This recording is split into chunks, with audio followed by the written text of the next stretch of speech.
प्यारे श्रोताओं, आज हम आपको सुनाने वाले हैं सोमवती अमावस्या व्रत कथा और इसके साथ ही हम आपको सोमवती अमावस्या की पूजा विधि भी बताने वाले हैं।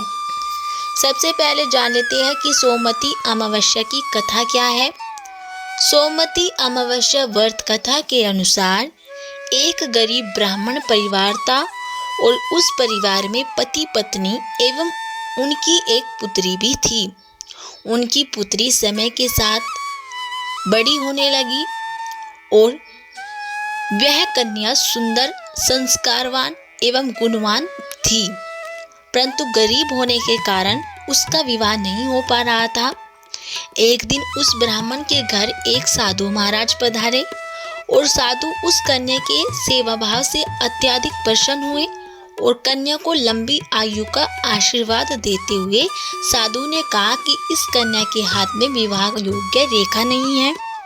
तब ब्राह्मण दंपति ने साधु से उसका उपाय पूछा। कन्या ऐसा क्या करे कि उसके हाथ में विवाह योग बन जाए।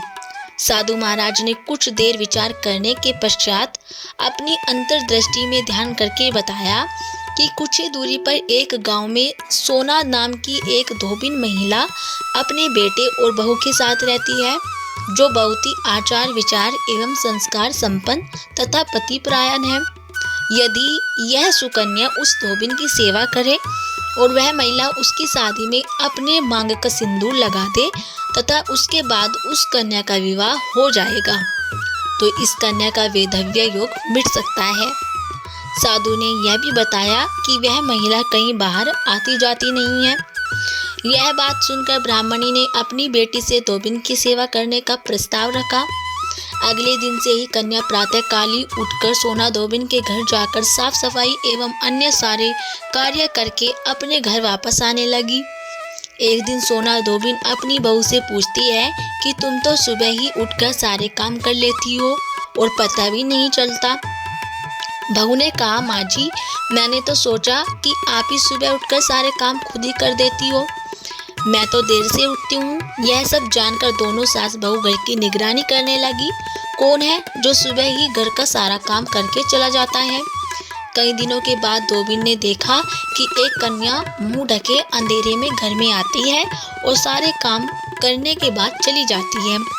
जब वह जाने लगी तो सोना धोबिन उसके पैरों पर गिर पड़ी और पूछने लगी कि आप कौन हैं और इस तरह छुपकर मेरे घर की चाकरी क्यों करती हो। तब कन्या ने साधु द्वारा कही गई सारी बात बताई। सोना धोबिन पति परायण थी, अतः उसमें तेज था। वह तैयार हो गई। सोना धोबिन के पति थोड़ा अस्वस्थ थे। उसने अपनी बहू से अपने लौट आने तक का घर पर ही रुके रहने को कहा। सोना धोबिन ने जैसे ही अपने मांग का सिंदूर उस कन्या की मांग में लगाया तो सोना धोबिन का पति मर गया और उसे इस बात का पता चल गया। वह घर से निराजली चली थी। यह सोचकर कि रास्ते में कहीं पीपल का पेड़ मिलेगा तो उसे भंवरी देकर और उसकी परिक्रमा कर ही वह जल ग्रहण करेगी। उस दिन सोमवती अमावस्या थी। ब्राह्मण के घर मिले पूरे पकवान की जगह उसने ईंट के टुकड़ों से 108 बार भंवरी देकर 108 बार पीपल के पेड़ की परिक्रमा की और उसके बाद जल ग्रहण किया। ऐसे करते ही उसके पति के मर्त शरीर में वापस जान आ गई और धोबिन का पति फिर से जीवित हो उठा। तो दोस्तों, ये थी सोमवती अमावस्या व्रत कथा। अब जान लेते हैं कि सोमवती अमावस्या की पूजा विधि क्या होती है। सोमवती अमावस्या के दिन पूजा किस प्रकार करनी चाहिए, ये हम आपको बताने वाले हैं। सुबह स्नान करने के बाद स्वच्छ वस्त्र पहने और पीपल के वृक्ष के नीचे दीप जलाए, गंगा जल अर्पित करें और वृक्ष के चारों ओर 108 बार परिक्रमा करें और ओम नमः शिवाय, ओम विष्णवे नमः का जाप करें और पीपल को कच्चा दूध, जल, हल्दी और चावल अर्पित करें।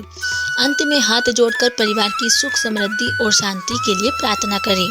तो दोस्तों, ये थी सोमवती अमावस्या व्रत कथा और पूजा विधि।